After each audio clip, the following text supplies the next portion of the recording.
Okay, welcome everybody.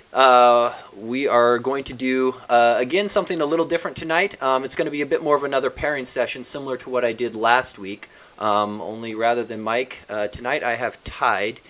He was a contributor on the material design project. For anybody who saw a bunch of like the color and theming changes around the 2.6.0 release time frame, he was responsible for a bunch of that work that got done. So definitely a huge thank you to all of that because he certainly went through and made it better. Sorry, Tide, I forgot to tell you I was going to brag on you a little bit. But tonight what we're going to do is go through and take a look at unit testing and what it actually takes to set up a project for unit testing, how to unit test your code, sort of start at the basics and start working our way up. And we'll see how far we get. So it's definitely a deep topic, and I will try to point out when something's my opinion versus fact, because this is one of those areas that are baked with a lot of people having a lot of personal preferences and whatnot. So if people have questions or want me to slow down or whatnot, let me know. But tonight's just sort of going to be a pairing session of working through that. So Tide, welcome. Thank you for agreeing to be on with me. I appreciate that. I haven't lost you, have I? Yep, no, I'm here. Thank you. Sweet. Okay. Yeah, I went from voice activation to push to talk. I said thanks and then forgot I had to press the button. Not a problem. So tonight what we're going to do is I'm actually going to back up to a project that I actually looked at on my stream a while back. So I'll drop the link to the GitHub repo in the chat for people who are interested. So let's fire this guy up. So it's a simple WPF app because I'm a WPF guy. We'll do WPF. And we'll fire it up. And the intent of this app is basically to go through and be a sort of a budgeting app, right? So there's a window. You've got an add button. It pops a dialog. Item 1, I add an item. And then I throw an exception because, apparently I left some code in that simulates a crash, which is exceptional because that's not what you want. And apparently I checked that in. But it basically just goes through, and I'll fire this up one more time just to prove that I'm not a liar. But it basically is a very simple interaction at this point where I'm going to add some items to a list, and I'm going to display them. The app itself is not overly advanced, right? And if you highlight it and hit the delete key, it removes the item. Fairly simple, fairly common type list interaction, right? But the interesting part here is not the application itself. The interesting part is figuring out how do we go through and unit test this. So, and with unit testing, there's sort of a lot of layers. And the first level that I usually try to get people to is just the idea that you should write unit tests, right? There's a guy online that I follow, Kent Dodds. I think I might be getting that right. Who had a quote saying that unit testing is all about improving your confidence in your code, right? How do I know that my code actually works? Yes, I could fire up my app and run it every time, but that is slow and expensive and takes a lot of time. I would much rather have confidence that my code is right without having to wait. So we are going to start. If anyone's looking at that repo, you'll notice that there at least the current master, there already is a unit test project. But for these purposes, I backed up a little, and we're going to start with no unit test project and just kind of walk through from start to finish what that looks like. So step 1, once you have some code, or as soon as you have a project, it's just adding a new project. So the same thing that you would do in Visual Studio, right-click on the solution, add new project. And then immediately you're met with a bunch of choices for what do you want to do? And so there are several different types of unit test frameworks. MS Test is probably one of the more common ones because it's built in. You get it for free.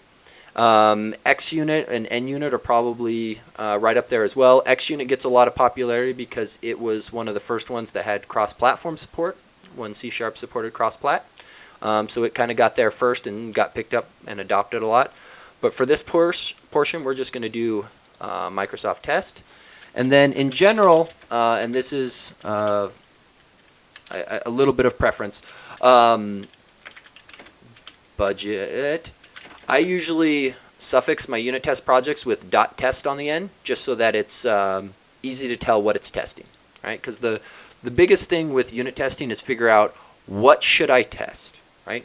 What actually is important to test. And again, I'm going to go back to that definition a lot of what is improving my confidence in my code, right? So unit test project fires up. I am using the new .NET Core stuff all the way around. So if you're on old .NET Framework, just be aware some of this stuff is going to look a little different for you. But you'll note the unit test project just compiles down the same way a console app would. It's no more advanced than a console app with some some predefined NuGet packages that you have in here. So these test adapters and test frameworks, these are what are going to give us a bunch of help. And specifically, the unit test file that it generated for us has this test class and then test method. Okay. And then going along with this name, the very next step is letting this project reference the original project, right? So on here, we go and add a reference, and we'll just say my unit test project is going to reference my other project, right? Because this is what's called the system under test, or SUT. You'll see that acronym get thrown around a lot, and it really just means the thing that I'm testing, right? It doesn't need to be any more complicated than that. Okay, and then we run into our very first question of, okay, I've got a unit test project. I can, well, we'll just open up our Test Explorer inside of Visual Studio real quick. And then if you compile your code, that is an important step. And also drinking Mountain Dew is an important step. I agree. That's always a requirement. So when you compile your code, you'll see your unit tests show up here. You know, the built-in Visual Studio test runner. Make sure you're on version 16.2, I think, is when they added a whole bunch of improvements to this. So if your Test Explorer doesn't look this pretty, update Visual Studio. And if we go through and run it, we'll just hit the Go button here. It'll go through and run, and the unit test passes, right? So the definition of a unit test pass or a fail is, did this test method throw an exception, right? If it doesn't throw an exception, it's considered a pass. That's literally the check that's happening here, right? Which an empty method doesn't throw an exception, therefore the test passes. Great. Okay. So ultimately what we're going to be doing is effectively doing checks against our code, and if a check fails, throw an exception. And that'll trigger it from a pass to a fail. So inside of WPF, and this is going to be somewhat specific to it, you'll notice this project here has, I guess, several important files. You've got your app.xaml, your main window.xaml, and then a couple of view models. And this is really important because depending on what type of project you're working with, what you test is going to change, right?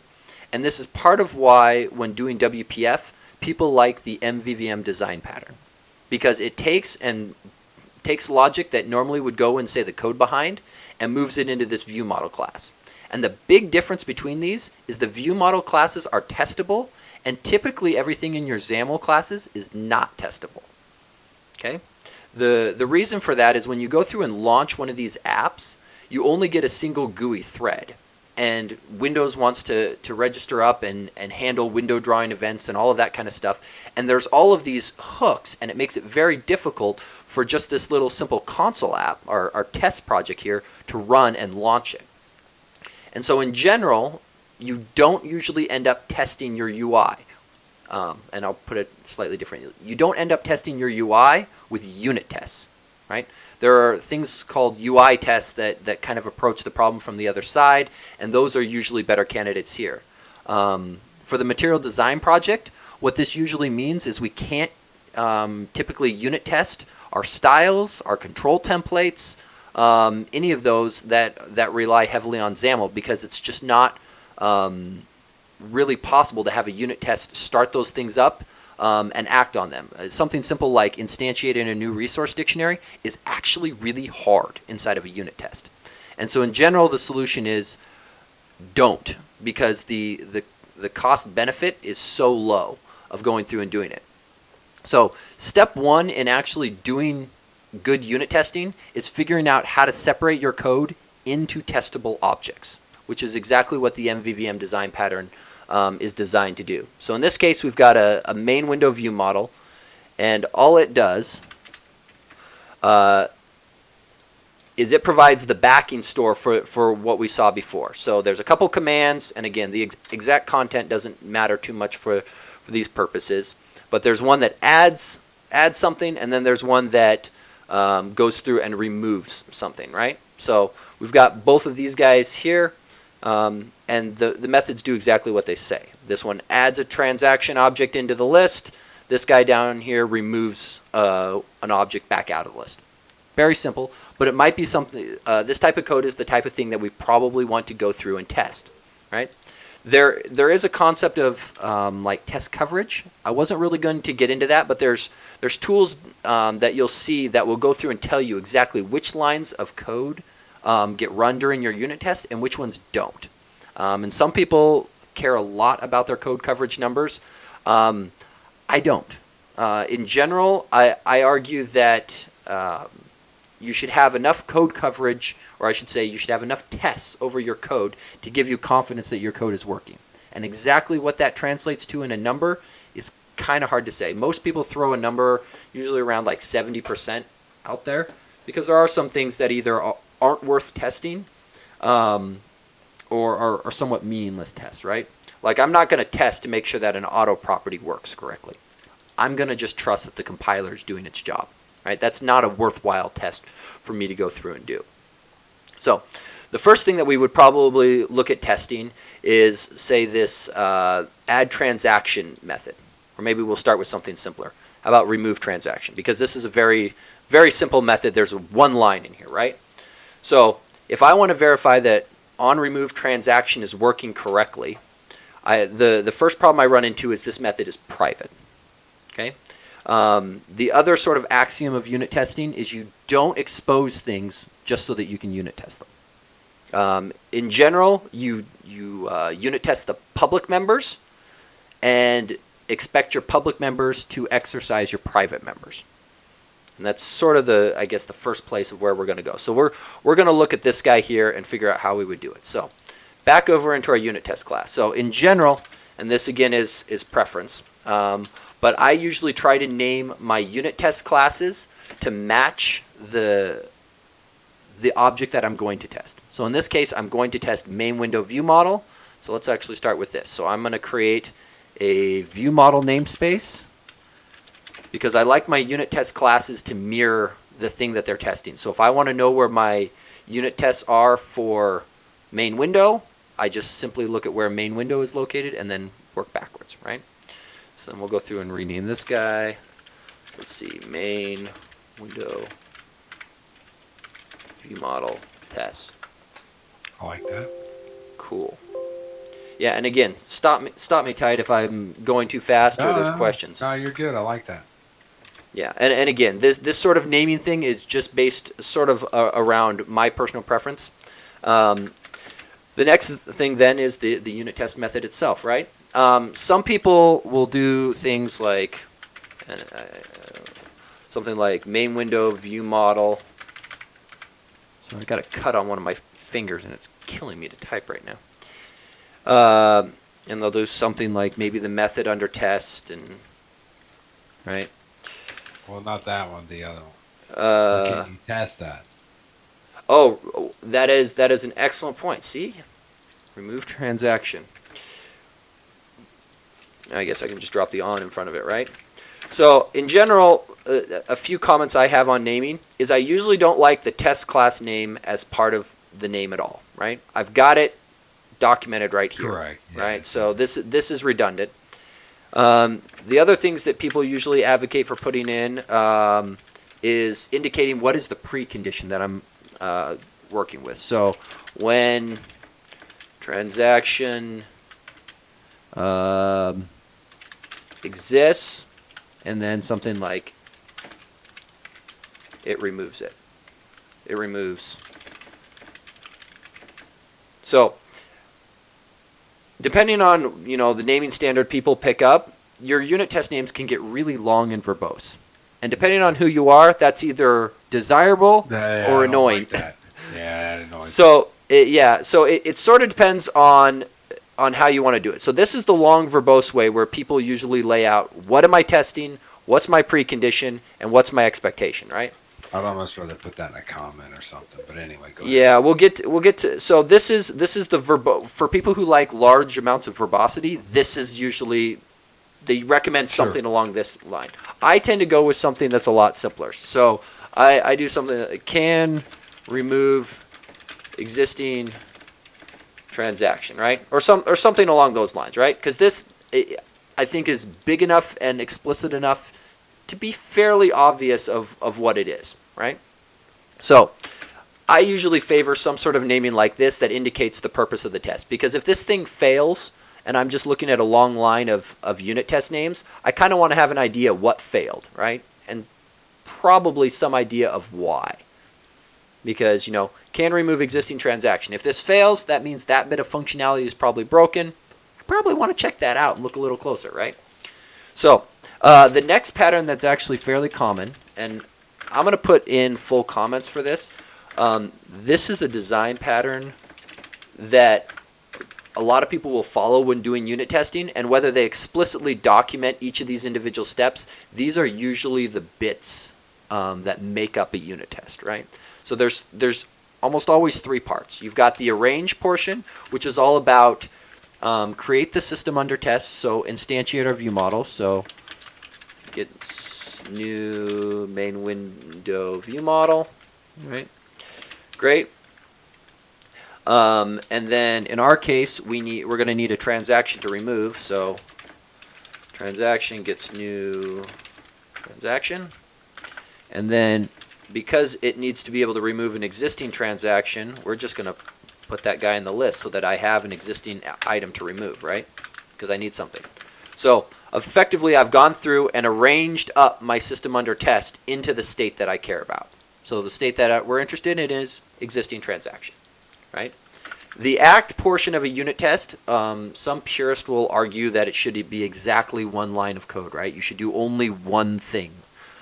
Remove. Yeah. Because we're testing that line of code. I see what you're saying. Correct. So in this case, remove transaction, and we'll just execute the command, right? So, boom. I don't subscribe to just that it should only be a one line. I usually say it should be one logical thing, right? So whatever that translates into, because one logical thing could mean multiple lines of code, but you should effectively try to only do one exact thing. And then the last portion is the assert, right? And in general, some people would, again, some very purist people would say you should only have a single assertion, right? You should be asserting on exactly one thing.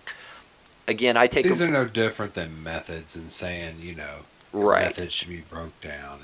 Exactly. And again, I would just go, let's see. So let's see. Assert R equal, 0, system under test, transactions, count, right?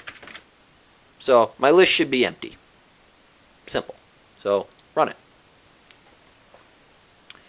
It's important to note, basically all of the, and I think without exception, all of the unit test frameworks I'm aware of have some sort of assert class with these types of, is true, are equal, is greater than, that kind of thing, right? Comparison type methods.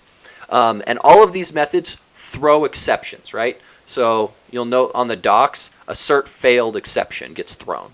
So, if this thing were to be a 1 rather than a 0, this guy then throws an exception, which is the condition to tell the unit test framework, unit test fails, right?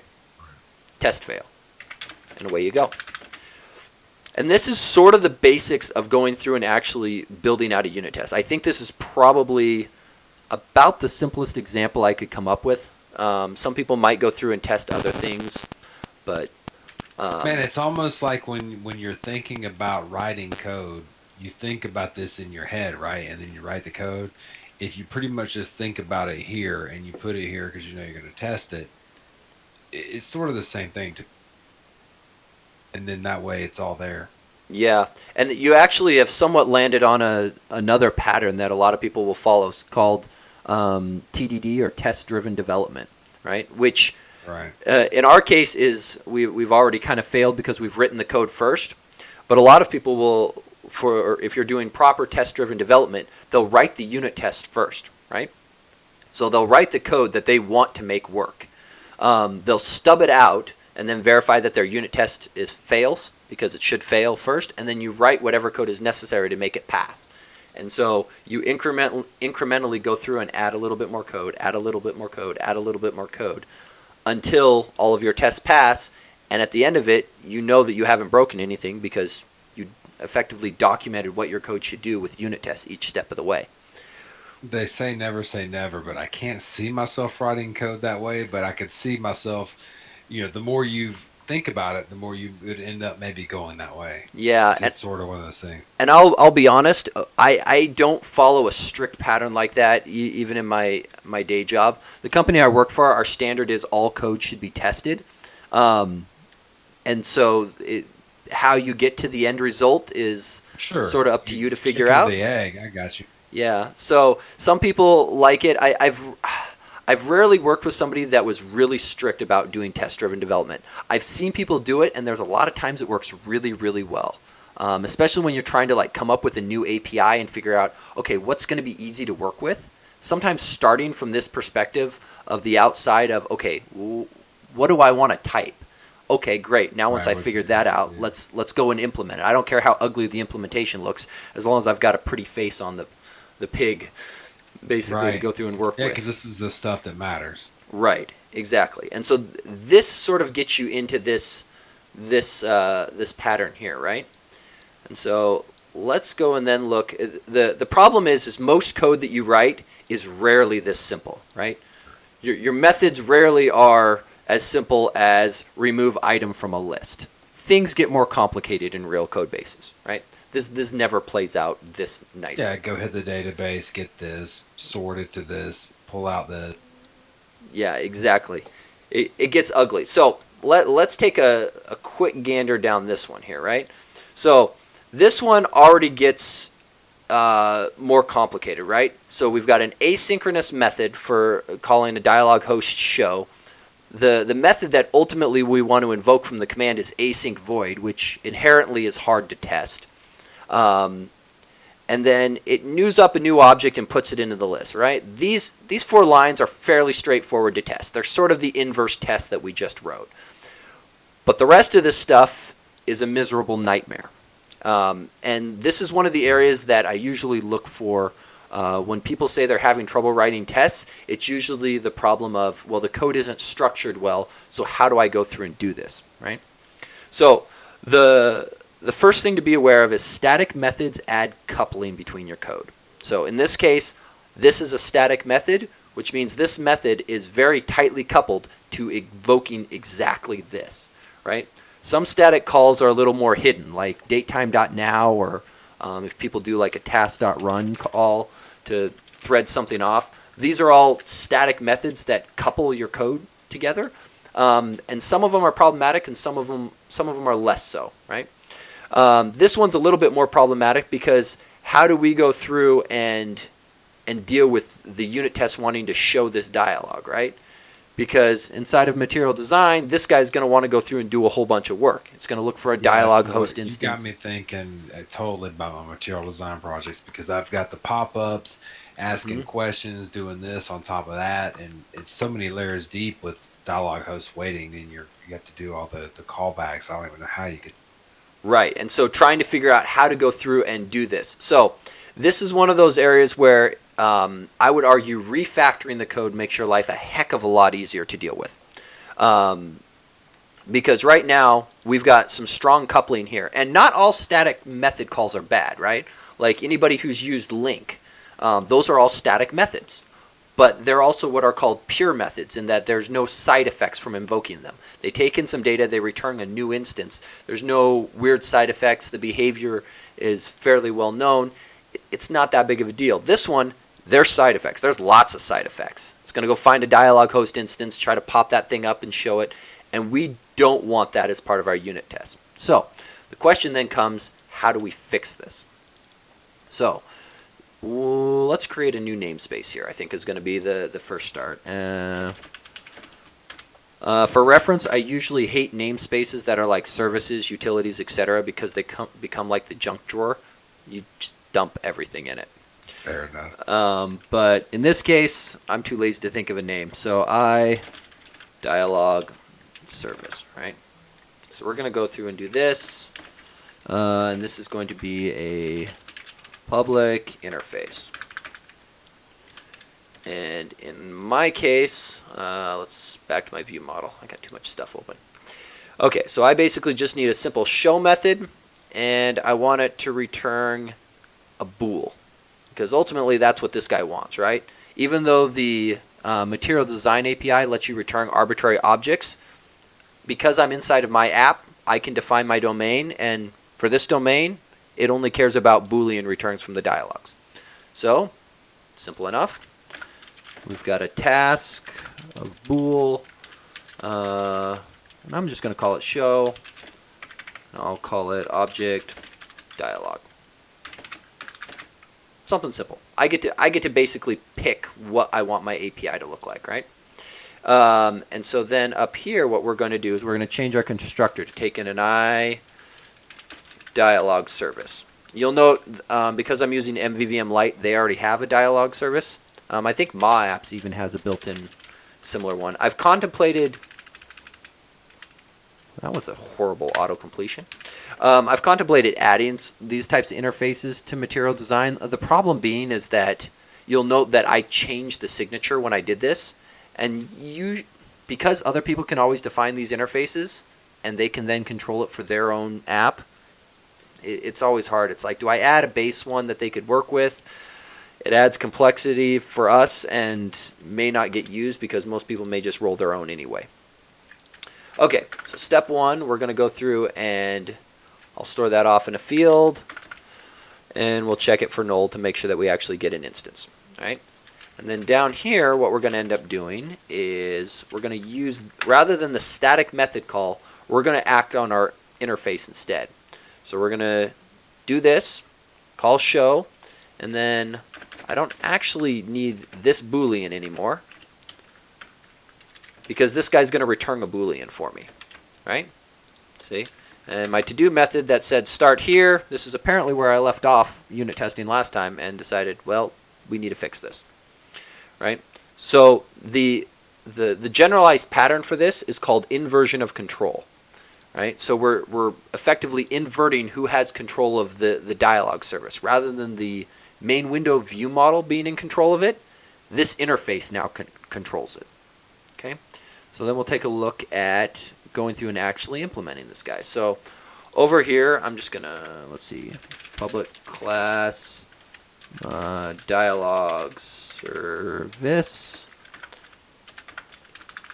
And we need to implement our interface, dialog service. Well, that was... My typing skill tonight is horrible. You get warmed up. I'm hoping so. I spend all day typing. I spent all day breaking stuff. But it ended on a good note, which is always a great way. Okay, so I've got a dialog service implementation here. And this guy here, and I'm just going to make him an async task. This guy is going to, let's see, return, and this is going to actually use, let's see, the material design one. So this guy here will take the dialog, and then I'm going to use the new C# pattern matching.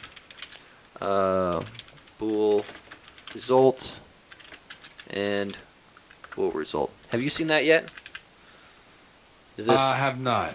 Okay, so this is probably getting... I'm going to put some extra parentheses around here just to make it clear the order of operations of what's going on here.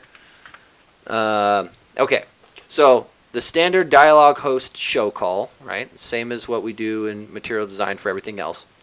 And then what you used to have to do in older versions of C# is go through and take the returned object, do a cast, check if it succeeds, etc., etc., etc.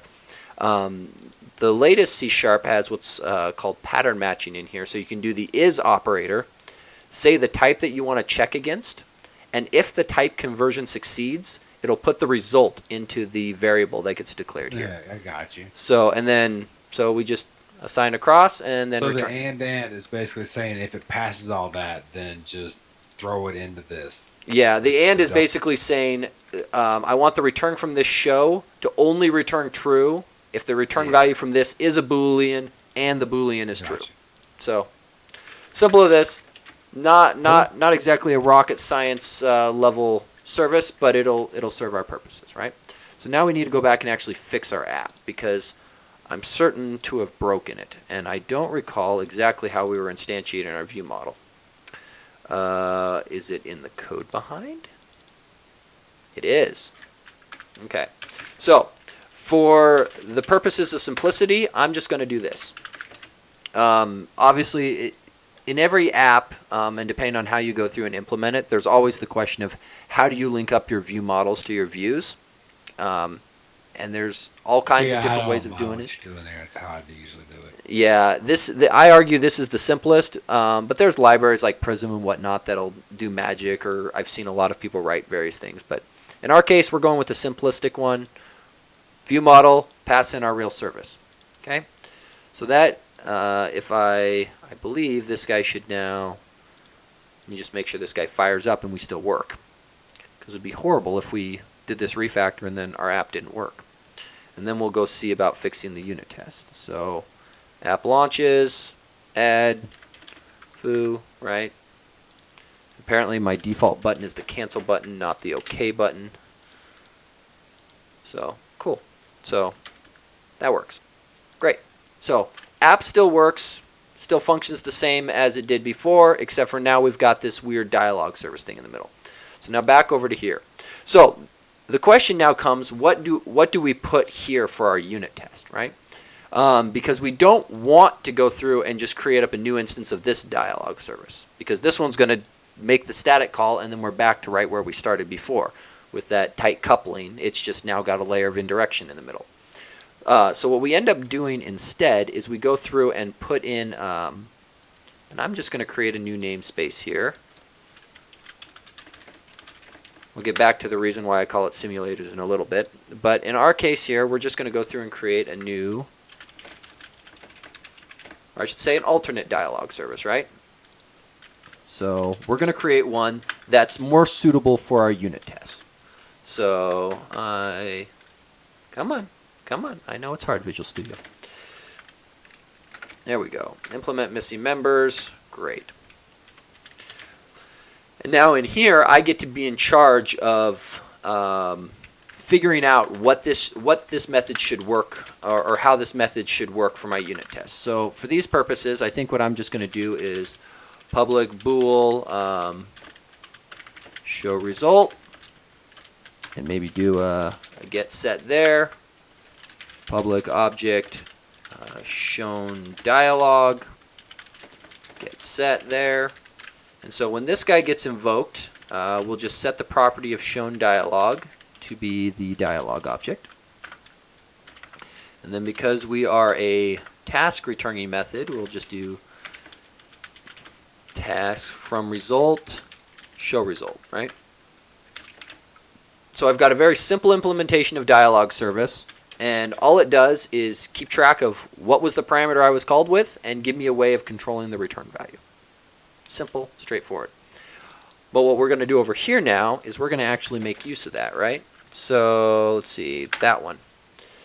So the key part is making sure which namespace we land in. That's part of why I like to separate these guys off by namespace. Otherwise, you end up having to make it more explicit. So, but now I've got this guy here. And this guy here, for the purposes of this unit test, doesn't really matter, right? So we'll run it and make sure our existing tests pass, and then we'll go see about testing that add one. Okay. So how about this? So test method, public void, can add transaction. Great. Okay, and I'm going to leave the arranged act assert comments in for now. Again, sometimes I leave them in my day job, sometimes I don't. Really depends on how I'm feeling that day. So, but here we actually care about the dialog service, right? Because our add command actually uses it. So let's see here. And we're going to put this guy here. And let's just get rid of that because we don't want here. And then add transaction. And I don't think, I'll double check real quick, but I don't think this command, this guy doesn't care about the parameter. He drops it. So we'll just pass null. And so then the question comes with this method here, what should we actually test, right? So our unit test says verify that we can add a transaction. So we should definitely make sure that our dialog service show returns true so that we fall inside of this if condition. So we'll come back here and we'll say on our dialog service, the show result should be true. That's the precondition that we're looking to set up for. And then our assertion should probably be that that we create a new transaction object and put it inside of the list, which is simple enough to do. So 1 transaction count. Right? So should hopefully be that simple. Let's go through and run it. So this test. You can hit these buttons or select higher up if you want to like run a group of them or whatnot. But now we've got a test that goes through and controls and verifies that we can actually add items, right? And this is one of those areas where things start to get a little weird. And I'm going to actually, so if people have the higher SKUs of Visual Studio, I think this is still an enterprise feature. There's a thing called live unit testing. I'm going to turn that on real quick. All it does is it makes it so I don't have to click these buttons. It just watches for as I type code and then automatically runs my tests as I go. But it has one nice GUI element that come on, hurry up and catch up. It's going to end up showing me some symbols right along here. So this is what I was looking for, is these little green check marks, right? So all of these are showing me is which lines of code were executed during unit tests and what the result of those unit tests were.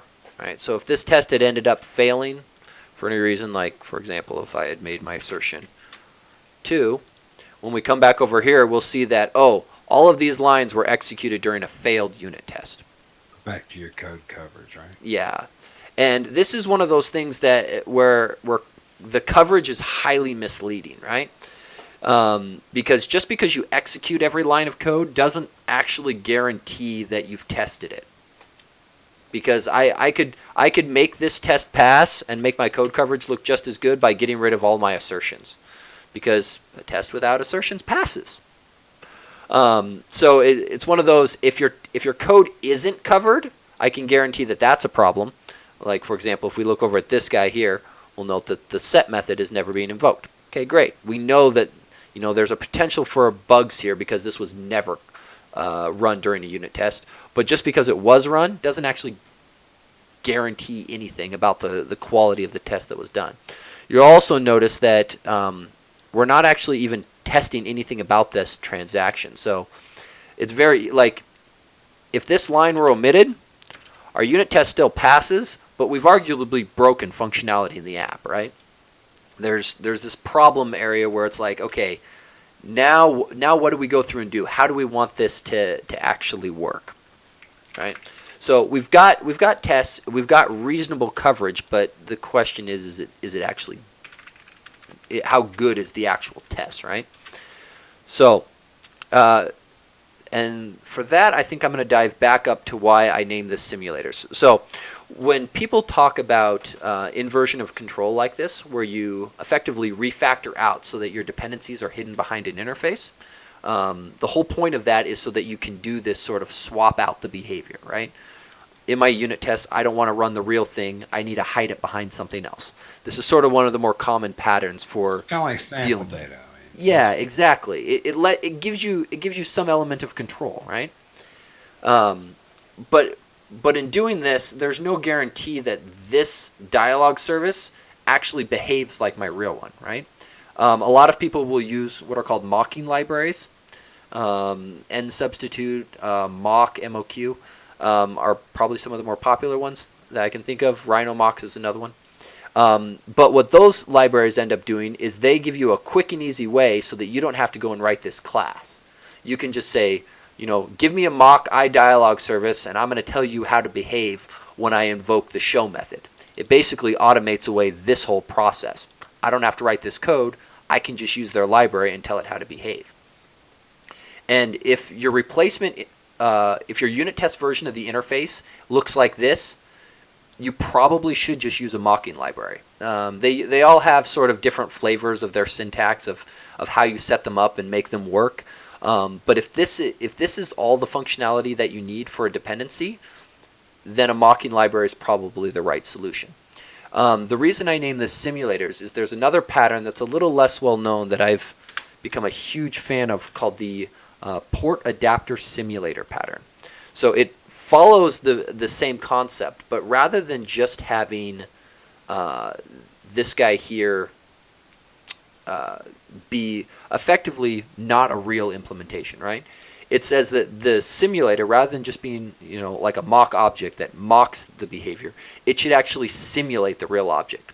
Because with mocks, you have the same problem that this thing has, is there's no assurances that it behaves correctly or like the real one, right? And if you if a bug slips through and you realize, oh shoot, the bug got through because my mock on my unit test, it didn't actually behave like the real one, and that's how the bug was able to slip past.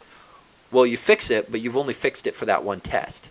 Because you create a new mock on each test, you've now sort of lost some of that functionality. So the idea with the simulators is you actually go through and try and implement the interface as close as possible to the real one.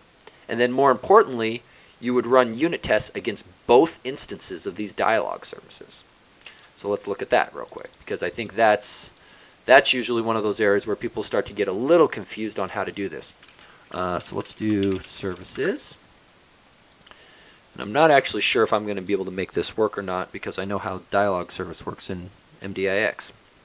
But we're going to try it just the same.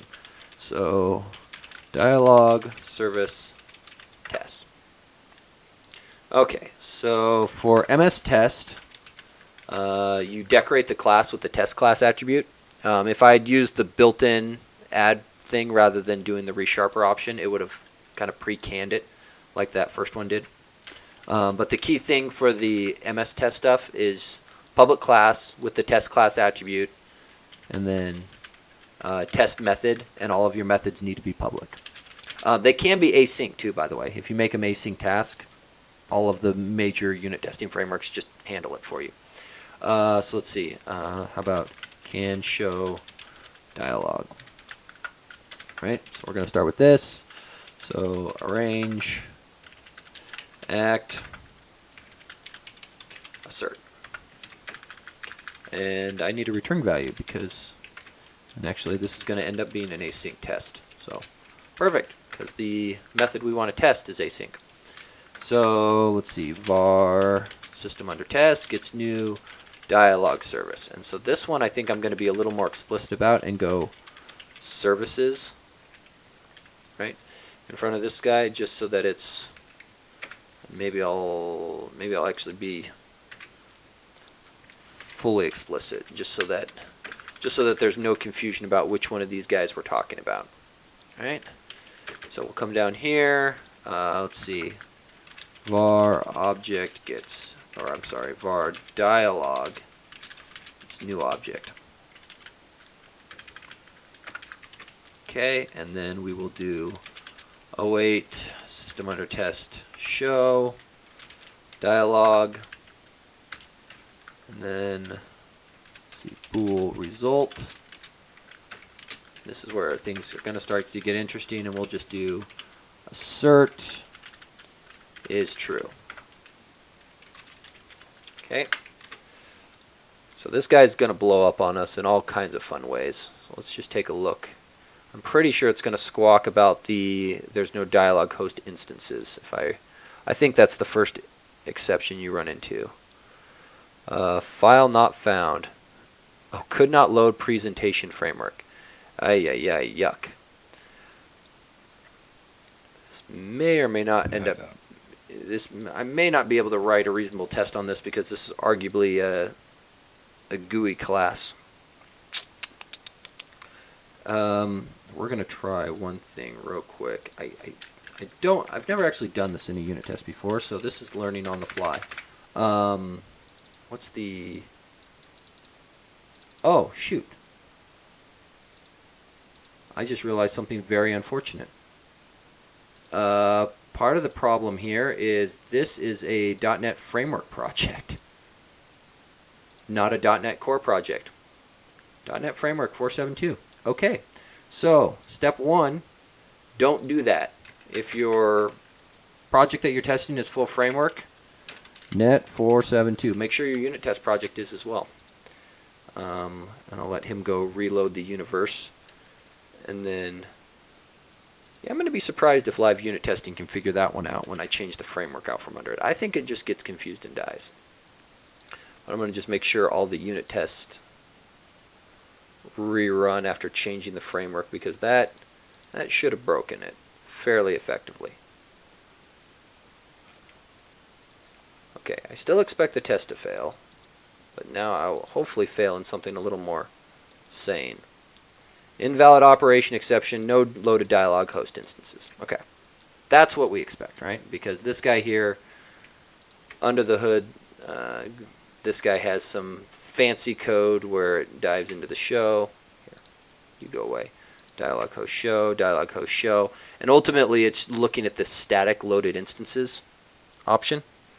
And this is where things start to get a little hairy as far as going through and dealing with it, right? Because this is now, how do we get past this? And then the next thing will be a dispatcher call to try to verify access. So we're going to basically start bumping into this, and we can probably fake our way past this.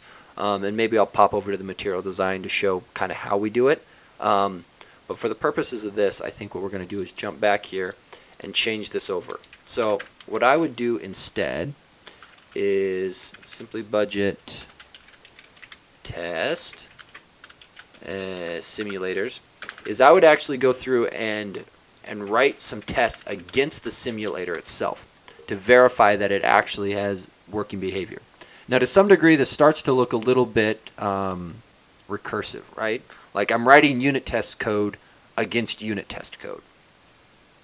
But the advantage that it gives me is if I can assert that this simulator instances, if this simulator class is a good replacement for the iDialog service, then everywhere where I use it, if a bug happens to sneak through where, you know, my simulator didn't behave like the real one, I write another unit test over it, and then all of my unit tests gain the benefit of this simulator working better, right? So if something happens to get by and it's like, oh shoot, well, you know, we got to change that. Now I don't have a whole bunch of places where I worry that that same bug has been sneaking past. I fix it in one place and all of my tests gain the benefit. So let's switch over and do that. So ultimately what we want to do is let's kill that one so that I'm not getting confused as to which one I'm looking at, right? So close. Okay, so can show dialog, and the first bit that we'll run into, so now that we've switched this guy over, is we'll note that this guy should fail, right? But it's now failing on the assert true. And it's only failing on the assert true because the default value of this return for this bool is false, right? And I could go through and I could change it. It's very possible that I could just say, okay, let's set show result. But I don't want to actually write these tests directly against this. What I really want to write these tests against are iDialog service, right? And on the interface itself, I don't actually have that level of control. So then the question becomes, okay, how do I make this work without having to necessarily give me something else? Sometimes you do have to ignore the interface and give yourself some invocation. But in my case, what I usually try to do is make it controllable via the constructor, right? So let's go here. So, and I'm going to give myself a little callback. Let's do func object bool and call it on show. Boom. And actually, I'm going to make this guy object. Only because this more closely aligns with the real implementation that we're working with. And I'm going to make you private because don't want to expose it, and I want to check you for null. Perfect. So we're going to get rid of all of this stuff. Don't want to use it. Okay, so down here what we'll end up doing is we'll do onShow, and we will pass the dialog, and we'll actually do something like this, very similar to the real implementation. So onShow is bool result, and bool result. And let's see, let's do this. Just because it's a task returning method, I have to wrap it up in a task from result. Have you done much with the async and await stuff, Tide, or is this new, or is this fairly familiar? Question. Did I lose you?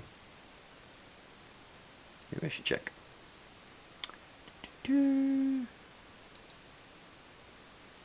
Still there, Tide?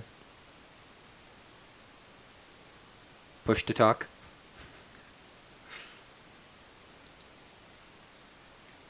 One second. Sorry. Technical difficulties.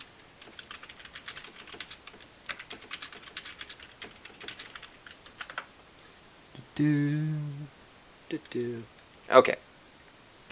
I'm going to keep pressing ahead, I think. Give it just a moment to see if there's anything weird going on. For everybody watching, feel free, if there's questions or comments or whatnot, I am always happy to go through and show stuff. Okay, so let's get back on the live unit testing train. So this guy here is going again. This clearly looks like it's out of whack, which makes me suspect that my code isn't compiling. Says one, but I know there's two. Lies Twitch. Yeah, I don't put a lot of stock into the viewer count that I get from Twitch because, yeah, it lies. Because I see one viewer and 1, 2, 3, 4, 5, 6, 7, 8 in the watching list. So it's like, I don't know how it counts. It's hard. Okay, so we got this guy broken. So let's fix some of this stuff, right? So this is going to get called with a view model, and ultimately I just want it to return a true. Right? So this is going to pass through onto the delegate. Try to see. Not sure what happened. Tide still shows there, but he's not responding. No, I'm here. Oh, you are. I'm sorry. Is the async and await stuff familiar to you, or is that newer type syntax stuff? No, I know about that. Okay, cool. Okay, so fixing the error list. Let's just blaze through here. So this guy here can show dialog. And in this case, we're going to also do a true. And this should, I think, one more error. Let's see. And this is going to be, I think I just do null here, right? Because I don't expect it to be used and I kind of want it to blow up. Okay, so those tests pass, that test pass, and now I have Dialog Service test pass, right? So this is where I would ultimately end up going through and saying, okay, I want to actually verify that this can show dialog with true return. Right? I might actually just steal this, and actually let's take this opportunity to show another feature here real quick with Boolean return, right? Because I could go through and copy this thing out and change, true to false and verify that the other side works, right? But that's kind of dumb. Ultimately, what we really care about doing is what's called a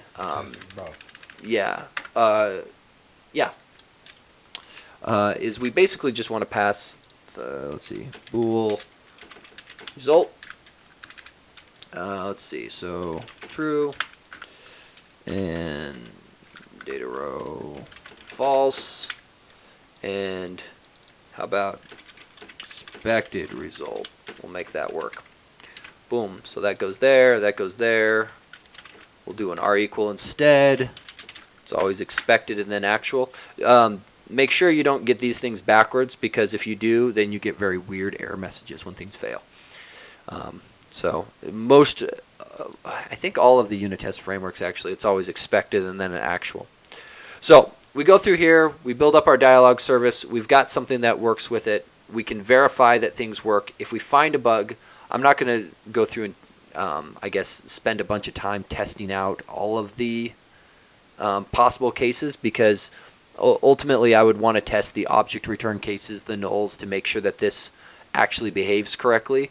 Because even though this looks like a nice little one line, we've got multiple conditions here, right? We've got typecast pass or fail in both cases, and really all we've done is verify the typecast success case, and then both sides of this and condition, right?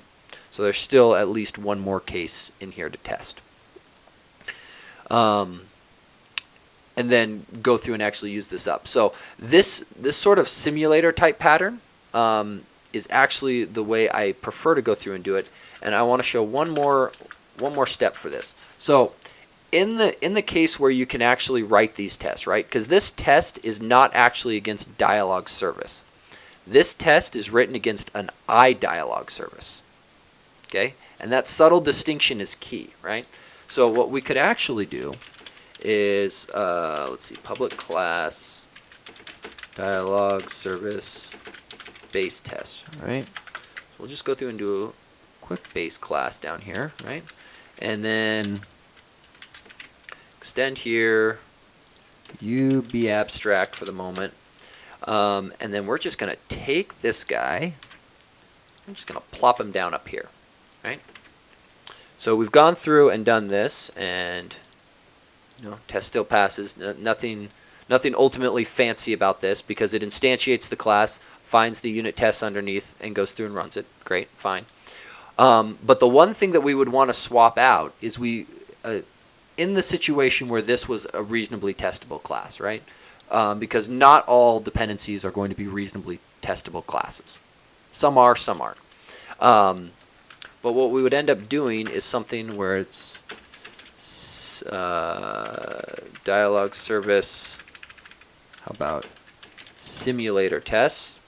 And so what I would probably do here is something where it's protected, abstract, dialog service, create service, right? And we're going to break our test by doing this, but we're going to do it anyway. And I would go through and I would say this now goes away, and instead what we end up doing is this, right? So then this guy's purpose in life is just,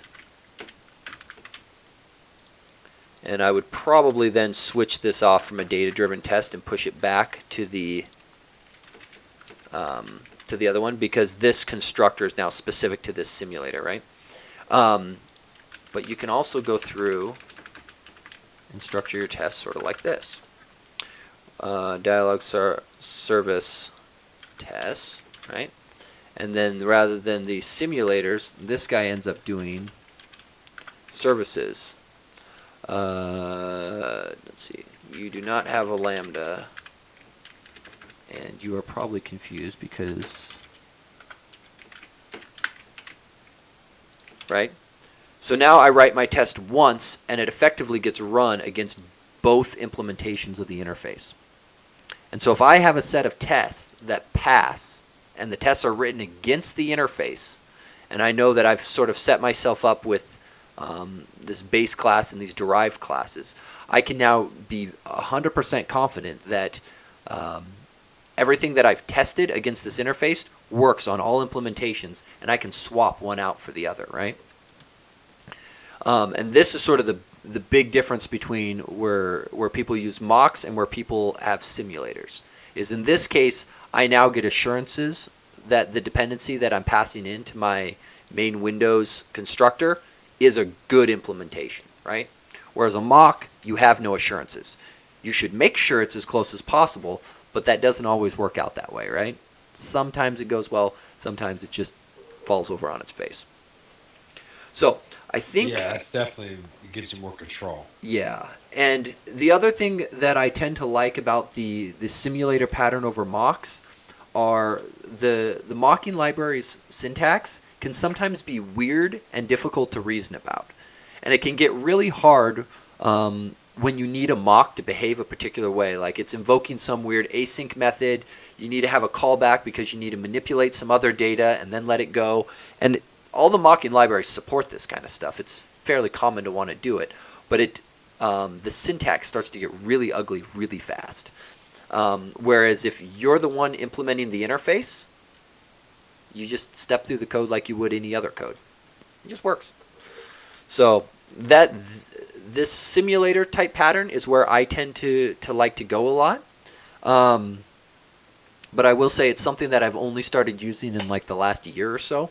So it was a fairly new thing to me, but I think I've now used it on 3 different projects, and every time I've fallen in love with it.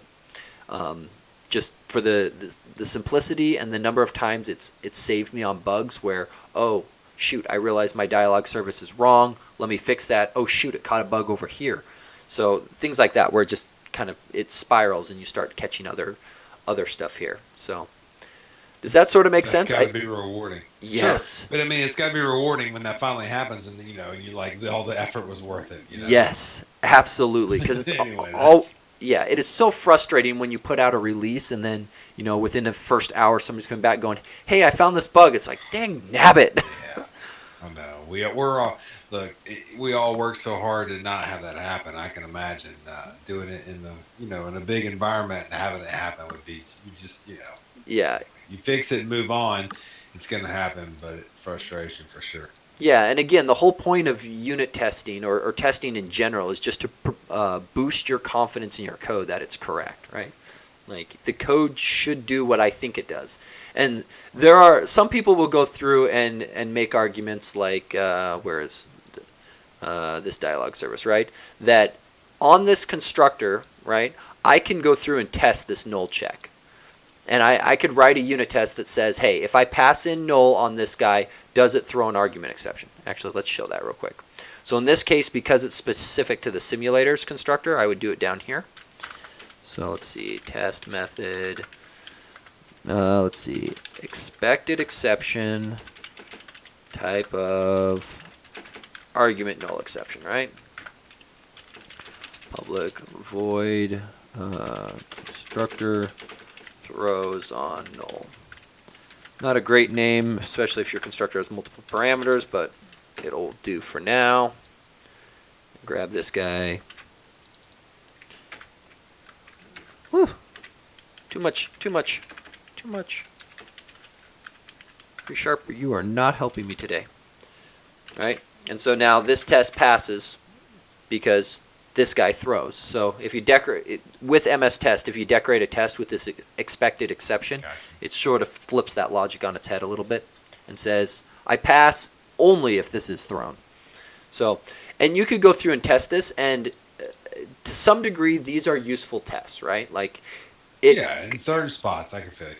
Yeah, there are times where I've seen people make very reasonably compelling arguments that testing these things doesn't add a lot of confidence or a lot of value to their tests, right? They do it because they want to get the code coverage numbers, because if you don't test it, you only ever get this side of the double question mark and never this side, and so that Right. hits your percentage. It's like, well, how much did it boost your confidence, right? And there is a large debate even among my coworkers of how much testing should you do, and Yeah, arguing that having null should throw null seems. yeah, it's one of those. It's like it doesn't add a lot of confidence. Now I still definitely add these null checks in, right? Like these are very much important to have. Oh, yeah, that has to be, yeah.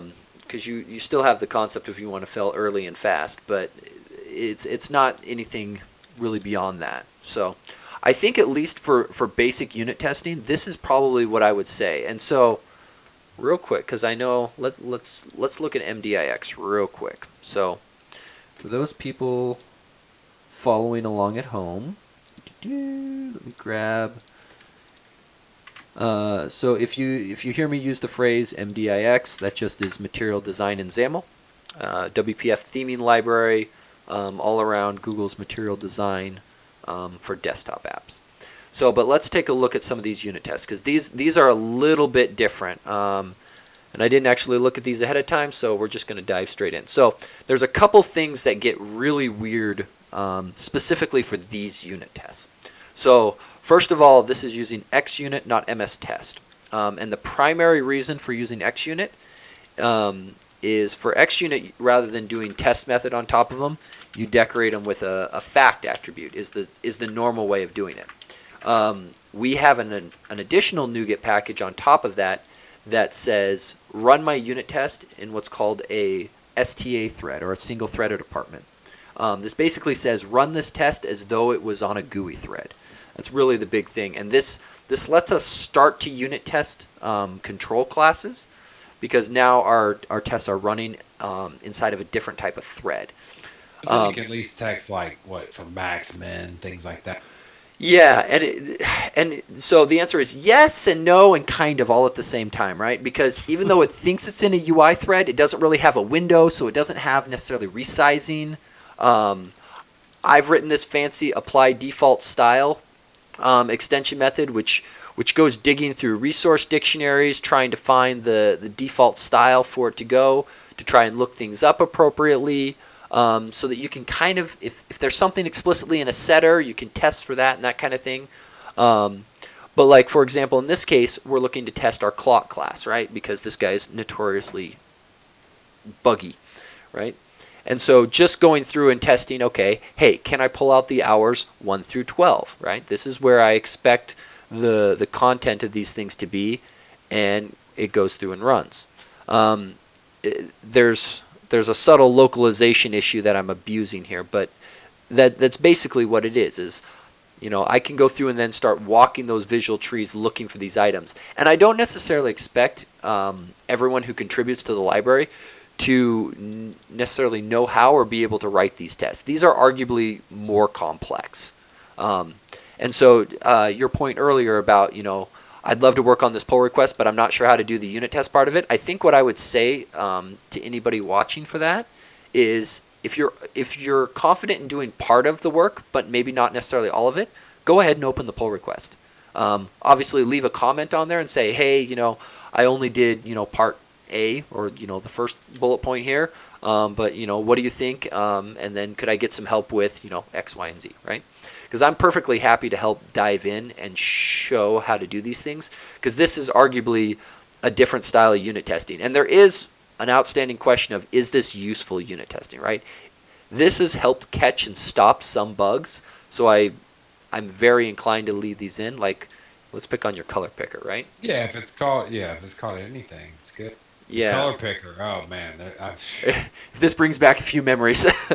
Because I went through, and this was all about basically just testing how everything ends up working, right?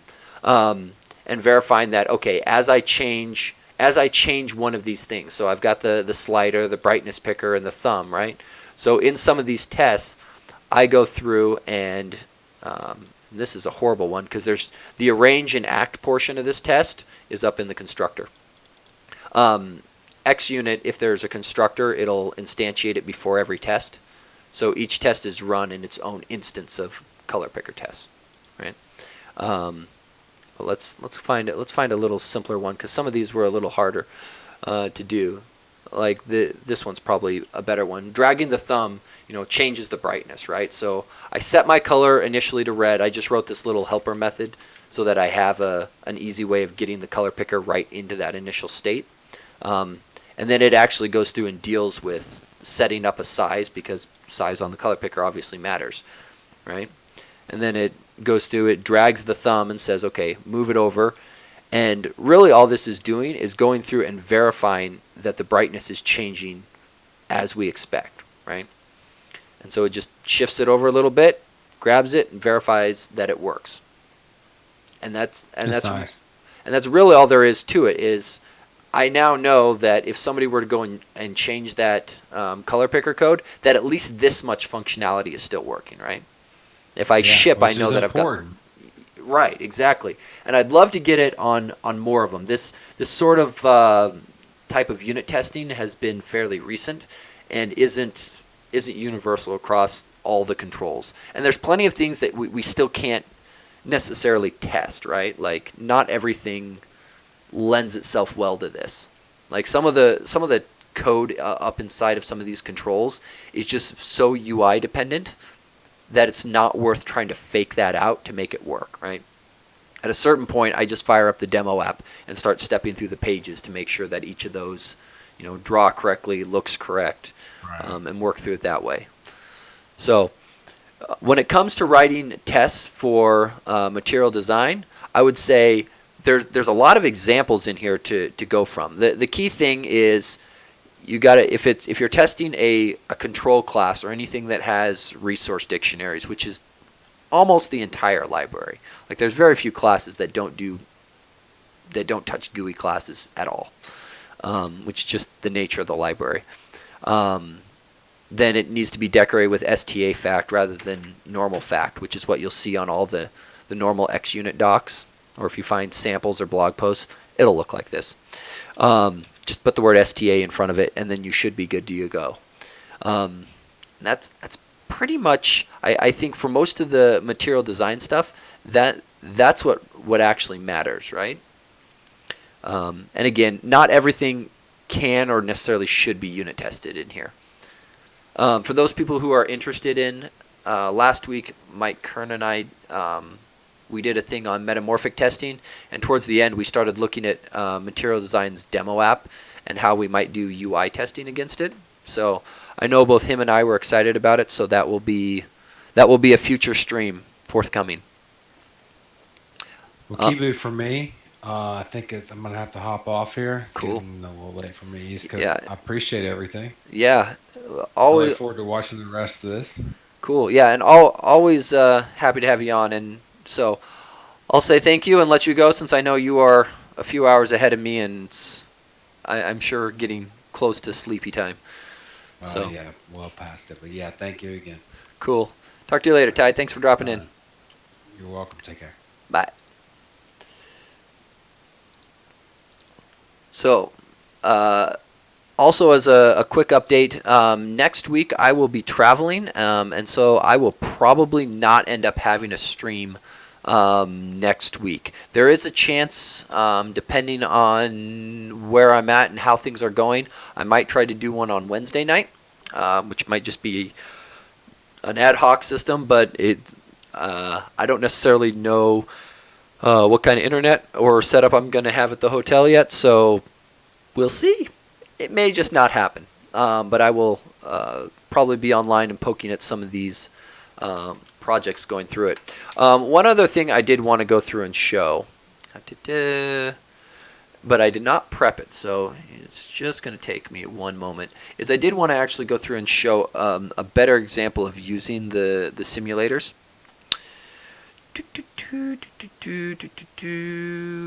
Where is... Oh, I might not even have it cloned. That's exciting. Sorry, just 1 second here. There it is. I do have it cloned. But I am way behind. Abort. Let's see. Reset hard. When in doubt, just throw away all your code and start over. Okay, so let's grab... So I've got another solution here called Auto Reviewer. It's actually in a private repo, so I won't drop links to it at the moment. It's not overly important exactly what the app is itself. What actually matters is the simulator pattern that I wanted to go back to and look at. So it is just a simple console application. It's using the system command line library. So for anybody who hasn't seen that library yet, I would highly recommend you check it out. Specifically the documentation around Dragonfruit. If you've ever been annoyed at the fact that you have to write public static void main string array, and that is ugly, and you would rather put objects there rather than string array, go take a look, because it lets you do strongly typed main methods, and it is awesome. Okay, so what's interesting here is this guy here. So I have an iLogger interface, right? It is not fancy. For anybody who's seen any logging libraries similar to like the Microsoft Abstractions logging library, this is very much reinventing the wheel. It is not a new idea. It has a log level, which is just a straight enum, so none, error, warning, info, debug, right? And then a string for the message. Not a fancy thing. The key part is that there are multiple implementations of this interface. One uses the console, and another just writes to an in-memory list. And you'll note that that both of these console logger and memory logger live inside of the actual project, not inside the unit test project, and live right alongside of each other. But if we go and take a look at the tests, let's see. So you'll note we have I didn't try to drag you. We have an abstract base class, so very similar to what we showed before, where there is just a simple abstract method that says instantiate my logger. I don't want to think too hard, give me a logger, right? In this case, it's actually strongly typed with a generic in here, but it means that it means all of my unit test methods now take advantage of that, right? So the arrange portion, get me the logger. Act, call log. Assert, verify that, the following message. This is currently only verifying on message count. It's not actually checking the contents of the message, which would definitely be an improvement to go through and pull that information out. But that's currently not being done here. So let's take a look. You'll note we've got console logger tests and memory logger tests, right? The memory logger one is the simple. It really just goes through, creates a new memory logger, and then has a way of getting back the count of those messages. The memory logger is arguably what I'm using as a simulator, right? Both of these can be used in place. That system command line library that I mentioned a moment ago, you'll notice that the objects that they use for simulators in their unit tests ship right alongside the actual project as well, right? Because if you find that if you've gone to all of this effort of implementing an in-memory version of your interface, chances are somebody actually might have a use for that outside of unit testing, right? And if I've gone to all of the effort of building the class, implementing the class, and unit testing it, that's production grade code. That's ready to ship, right? For the console test, you'll note that there's a couple additional tests in addition to the base one, right? So this guy goes through and pulls out the information and does fancy stuff because of the implementation of it. But then it also has tests on, say, the constructor. So very similar to what we showed before, where maybe one of these actually has a check. So console logger has a constructor parameter that throws, and in this case, I was going for very high test coverage, mostly out of paranoia. And then there was also the console logger, unlike the memory one, has this log level that it takes in that effectively does filtering of it and says, hold on, when log gets called, if the passed in level doesn't meet my minimum, we're just going to bail out early, right? The memory logger doesn't do this. It just takes in the message, and as long as the level isn't none, it just happily appends and carries on its merry way, right? So if your implementations have slightly different logic, that's okay, right? The interface hasn't been violated, but because the implementations do something slightly different, right? The interface just says, I must have a log method, I must take in a level, and I must take in a message, and I have to do something useful with it, right? So in this case, for the console logger test, we actually go through and verify that we can properly filter messages out, right?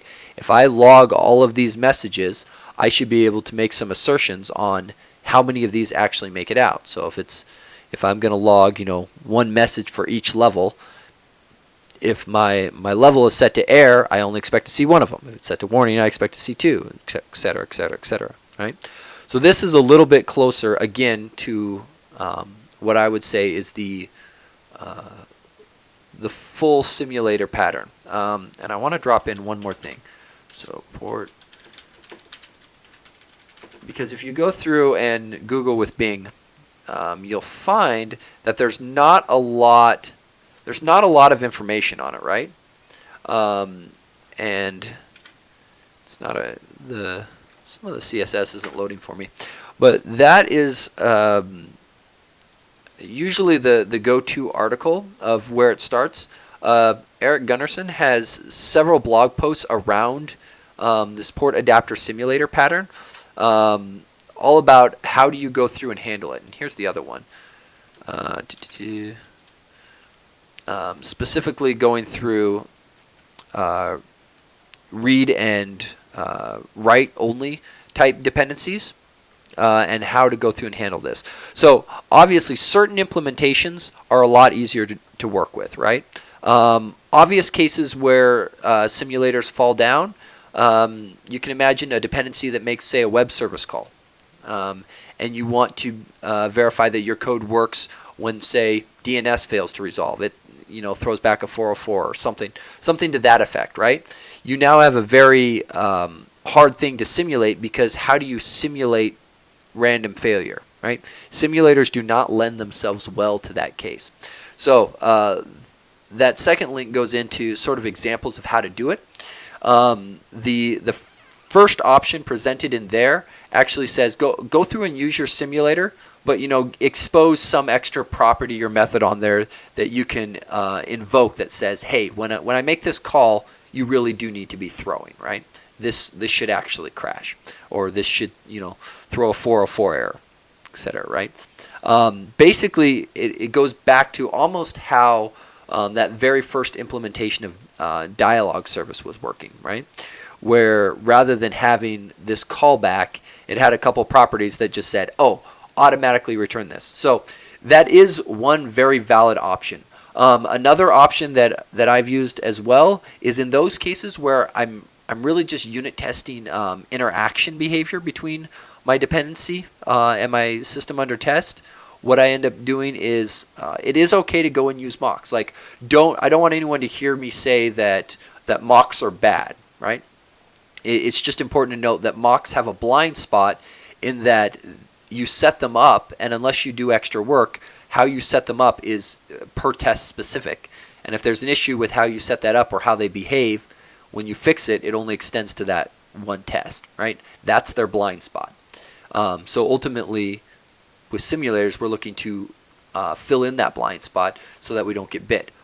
But, again, a big but, if we're just looking to test the interaction between our objects, mocks work great for that. And I have no problem seeing unit tests where some of them use mocks and some of them might use a simulator for the dependency. That is okay, right? I'm one of the maintainers on the AutoMocker project for mock.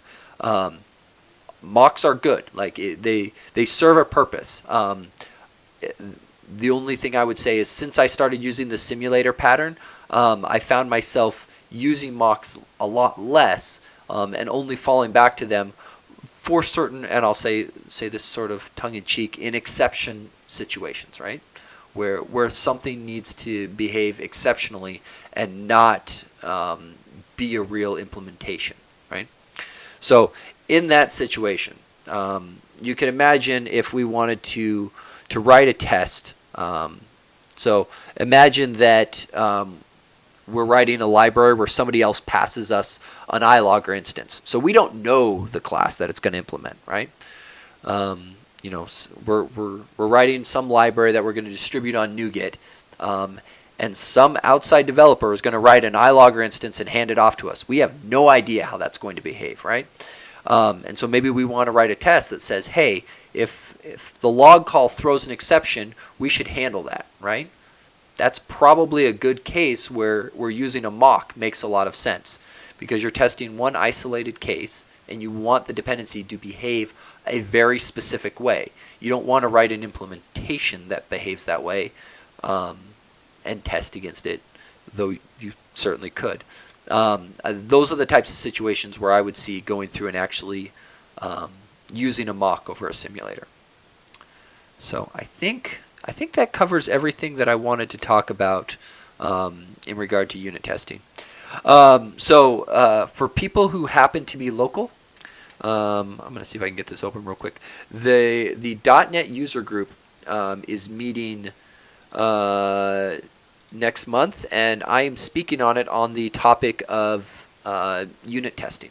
So some of it is going to be some of the same information that I went over tonight. My plan was to add a little bit more practical stuff on how to make your code testable. There are other ways of getting around those static calls rather than just abstracting behind an interface, though the interface approach is probably the most common and typically recommended approach. Again, it always depends. Everybody has their own situation that they're in.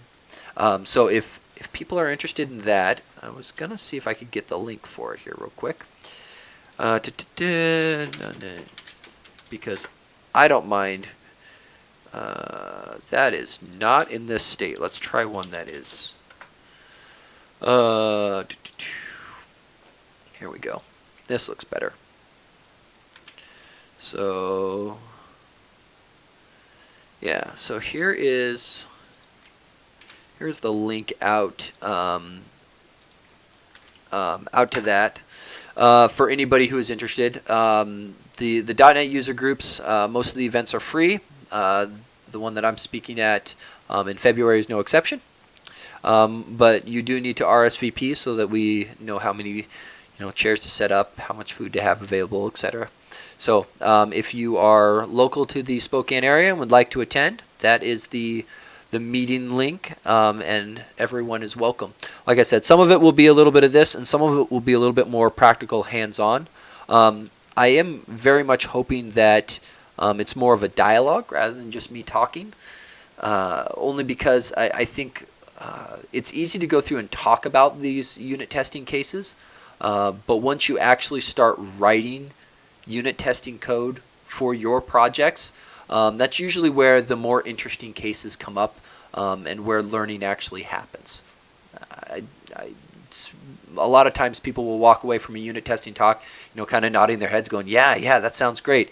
And then they get back to their project and they go, yeah, unit testing is going to take me too much time. And it's like, okay, you didn't take away everything from the talk, right?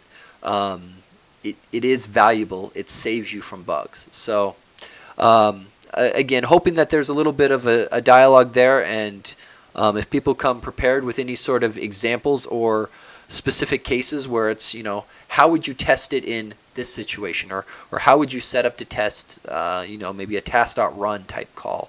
Some of the other stuff that I kind of skimmed over earlier is that async void. Generally, you avoid writing async void methods. They're definitely a code smell if I see them there. But there are some times where they're unavoidable, and it comes up, how do I go through and test it, right? And so trying to look at some of those more specific examples. I think with that, I am probably going to sign off for the night and cut it off a little shorter. But again, I'm always happy if people have questions or things that they want to see. I feel like the chat has mostly been me posting links. I will have this video up on YouTube probably in 24 hours. I made a mistake and realized that I still have to run out tonight, so I get to go run an errand, and it's 10:30 at night. But fortunately, I have Mountain Dew, which is very important for that. So thank you everyone for coming and hanging out tonight. As always, it's been fun. Hopefully I'll see some of you at the .NET user group next month. Again, there's a very good chance that there will be no stream next week, just with me traveling. Again, I might try an ad hoc thing on Wednesday just to see how things go, but we'll see how it goes. No problem. Always happy. Thank you for coming and hanging out. Hopefully you found it useful. I will also extend out the invite. If people are interested in doing pairing sessions or learning things, I am always happy to do that. The only requirements are you obviously need to have a mic so that we can talk, and willingness to be on stream. So those are pretty much the only requirements, and I'm happy to do just about anything, even if it's not something where I know a lot. I'm happy to learn. So if it's somewhere where you think it would be fun to sit and pair on something, or whether it's learning for both of us or you or whatever, always sort of just kind of looking for what is interesting to people. Otherwise, my streams end up being whatever project I feel like working on that night, which makes me happy, but I don't know if it helps a lot of other people. So with that, again, I'm going to sign off and say goodnight. Hopefully you have a wonderful night. Stay safe out there, especially if you're local and dealing with all of the snow. Have a good night, everyone.